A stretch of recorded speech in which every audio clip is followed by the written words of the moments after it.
Ho ho ho! What's up everybody, it's Adam here, I can't see the guy. Welcome to the Movie Vault where I'm currently reviewing Christmas movies. That time of year, Christmas is approaching.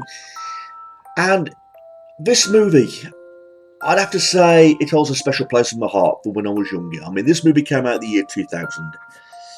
And I remember going to the cinema to watch this movie. My whole class went to do it because I remember at the time I was at high school when this came out of the cinema, and my teacher said to us, "Let's do something special. Let's go somewhere. Let's do something, a Christmas treat." And we all agreed to go to the cinema because that got the highest votes, or because we knew that Jim Carrey was going to play the Grinch. And obviously, Jim Carrey's been one of those childhood heroes to many people growing up. I was one of them. And I did vote to see, I wanted to go and see The Grinch because it was one of the options on the blackboard, or the whiteboard, I should say. Cinema, blah, blah, blah, everyone wanted to go and see this movie known as The Grinch, or How the Grinch Stole Christmas, starring Jim Carrey. And that's what we did. We all took a bus, we all went to the cinema in my local town, and we watched The Grinch, and we had a blast. Okay, I love this movie. Now, I know some people dislike this movie, and I've got their own reasons for disliking this movie. In fact, one of my favourite YouTubers did a rant on this movie. And that's a funny thing about rants and movie reviews. We've all got our different opinions and all that kind of stuff. He thought it was one of Jim Carrey's most annoying performances. I'm not going to mention his name because it wouldn't be fair if he gets all the hate mail and all that shit. Although he's a big Jim Carrey fan, he just did not like him in this particular movie. Okay, now I disagree. I mean, Jim Carrey, like I said, has been one of those childhood heroes. He's known to be over the top, wacky, annoying but hilarious at the same time. And he's made loads of films where he's more or less, in my opinion, the same character. I mean, think about it. How's Ace Ventura any different from the Riddler? Bruce Almighty is the same character but in a Grinch costume, you know what I mean? So, although I say he's like more or less the same actor in every movie, well, the same character in every movie, there is a slight difference, but I'm not bashing anything. I like Jim Carrey. I loved him in The Mask. I loved him in the first Dumb and Dumber movie. I did not like Dumb and Dumber 2. I thought that was his weakest performance, and I did not like that movie. That movie was depressing. Bruce Almighty was a lot of fun. I liked Liar Liar. Loved the Ace Ventura movies. Man on the Moon, I've seen that once. I've got that on DVD, but if I've seen it once, I would like to relive that. And I haven't seen the Sonic the Hedgehog movie just yet. But this movie, The Grinch, I like. I mean, I give this movie props for a lot of things. I thought the creativity in this movie was really well done. I thought the designs of the props and the houses in Whoville looked really unique. It was all really well done. Kind of like a bit of a fantasy island, with all these people in Whoville. I thought the Whoville people looked really creepy in some sort of ways with their noses and the way they smiled and, the shape of their faces and all that. Creepy looking characters, but it's a fantasy land, something out of a fantasy children's Christmas book, you know what I mean? So, but I thought the designs were really great. I looked in behind the scenes about how this movie was made. Jim Carrey, no doubt, was stressed out of his mind because of all the times he had to sit through the makeup, because I thought the Grinch costume was amazing in this movie. His mask was well made, and I'm sure it must have pissed him the fuck off doing all those 2 to 3 hour sittings just applying the makeup before he actually went on to do the scenes and all the gags and all that kind of stuff. No doubt he must have been fucking pissed off. Even the scenes probably where he had to get up at like 3 in the morning just to sit all through the makeup, just so he can record the night scenes and all that shit.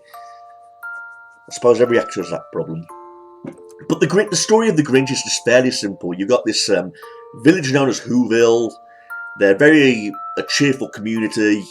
They love celebrating all occasions of the year, like Easter, Thanksgiving, and all those kind of things. But the favourite time of the year is Christmas. And they celebrate it big time. There's a competition about who has the best Christmas lights in Whoville. They have the Whovilation. They have competitions, games, and they make such a big deal out of Christmas. They absolutely love it. However, north in front of the village, on the mountain, lives the Grinch. and he despises Christmas, hates it with a passion. They do get into detail why that happens later on in the film, but they do reveal that his heart is smaller than what it should be.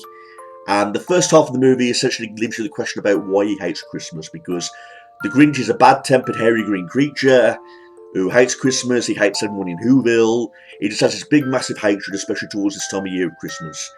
And he spends most of his time doing pranks and causing trouble down in Whoville, like at the start of the movie where he dresses up and he goes down to the post office, mixes up all the presents, all the gifts, all the letters to cause combination. We get introduced to another character, Cindy Lou Who, and her father and the rest of the family. Cindy, on the other hand, thinks that people go over the top at Christmas time. Although she likes Christmas, she still thinks it represents something different. And she's intrigued by the Grinch, wondering why he hates it, and at the same time she's got a heart of gold because she thinks that everybody should be a part of Christmas, and if you dislike Christmas, there's a reason why, and she feels like it's her job to try and find out why the Grinch hates Christmas and to get it to like it again. Because she doesn't believe all these stories about the Grinch being evil. Because there's a scene in the post office where she falls down into whatever this fuck it is, this machine. The Grinch pulls her out and saves her life. So she admits that the Grinch is wacky, he's crazy, but she doesn't think he's a completely bad creature. And it always leaves that question in her mind about why does the Grinch dislike Christmas? And she's on one big mission to try and find out, why. Now, back to the effects again, I do like that scene, I admit, with Martha May with that machine, where she puts the lights up on the house with that, gun thing. Great effects. Like I say, they did a great job with the creativity side of things in this. The things that the Grinch gets up to, the scenes where he's beating himself up, the scenes where he's talking to himself most of the time. I know he's got a dog called Max, but he ends up talking to himself all the time, like he's fucking loopy. There's a scene where he's communicating himself with the echo in the cave, and it's giving different voices back. It's just Jim Carrey being Jim Carrey, basically. He does those sort of things. He, goes overboard with his fucking wackiness and all that stuff. Trying to be annoying, but hilarious at the same time. During this time, Cindy Lou Who visits these two old ladies who brought the Grinch up when he was a baby. And they go into the background story about how the Grinch came to Whoville and why they think he disliked Christmas. And the thing was, he came to Whoville just like all the rest of the babies, they floated through the air into their homes, He was raised like any other Who child, in the neighbourhood, going to school and all that kind of stuff. We learn that he had a crush on the girl Martha May when she was young. The mayor of Whoville was a school bully. He's been a bit of a bully throughout the whole movie, because even when he's an adult, there's a scene where he manipulates the Grinch, trying to make him relive his worst nightmare memory of childhood with the shaver, But he makes fun of the Grinch, he's cruel to him, making fun of his appearances, the fact that he's green, he's hairy, and all that kind of stuff, But the Grinch is determined to make Martha May impressed, but, he goes overboard and shaves the hair off his face. That results in all the children laughing at him, making fun of him, and, he yells, "I hate Christmas," throws the Christmas tree. And basically, that's how we learn that he hates Christmas, due to all the bullying he got, the fact that he felt like an outsider, and that he didn't belong with everybody else because of how he looked and all that kind of stuff. Cindy Lou is now at this point thinking, is there a chance the Grinch can like Christmas? So, for the middle part of the movie, we've got Cindy Lou going to the Grinch, the mountain where the Grinch lives, and she's trying to convince him to make an appearance in Whoville for the Whovilation, to celebrate Christmas. She thinks this will be the main key to get Grinch to be accepted by everybody, move on from his past, and, basically celebrate Christmas like everybody and be accepted, basically, because she thinks everyone should get along. And things were going great. Grinch agrees to come down. He takes part in the hilarious competitions with the eating contests, the sack races, beating all the kids at different games in the Whoville. And there's a scene where you think he's finally settled down and getting along with everybody, but the mayor screws all that up. You know, when he proposes to Martha May, just to stir it even more. You know, he gives the Grinch a shaver for Christmas. You know, trying to make him relive his worst nightmare when he was a child and all that kind of stuff. And that makes the Grinch snap. He sets fire to the Christmas tree in the town, causes havoc, and he hates Christmas again more with a passion. You know, and he's got one thing in mind, and that's to stop Christmas coming completely. And the last half of the movie is basically the Grinch stealing all the presents from all the people in Whoville to get revenge, and to basically show his hatred towards Christmas, because he thinks stopping Christmas from coming, well, that's basically what he wants to do. He just basically, if he feels like he ruins Christmas for everybody by stealing all their presents, he'll stop Christmas from coming. And the last half of the movie is basically him dressing as Santa Claus, making a sleigh, you know, invading all the homes, breaking into them, stealing all the presents. You know, I mean, from start to finish, it's all hilarious moments. I mean, for a typical thing that you'd see in a Jim Carrey movie, you know, him being wacky, hilarious, like even small scenes like shaving off that guy's head. You look fabulous, you know, and making the mayor kiss his dog's ass. I thought that was creepy, but you know, the laughter that was coming out of the cinema while I was watching this with all the rest of my classmates was just unreal, you know, because we all love Jim Carrey and we all had a blast watching this movie. It felt like a Christmas movie. I love the music in this, the surroundings, the sight of the snow, and it really generally felt like a Christmas movie, you know. And it's about laughter, Christmas, at the end of the day. And I think Jim Carrey did a good job of doing that, because you can tell that while he's portraying this character, he wants to make the audience laugh. You know, because it's supposed to be a funny Christmas movie, and I think he filled them shoes really well.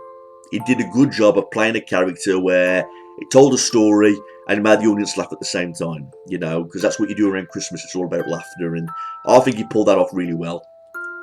And again, the ending of this movie, a happy ending, because when it was Christmas morning, Grinch finds out that the people in Whoville are still singing and celebrating Christmas even though they've got no presents.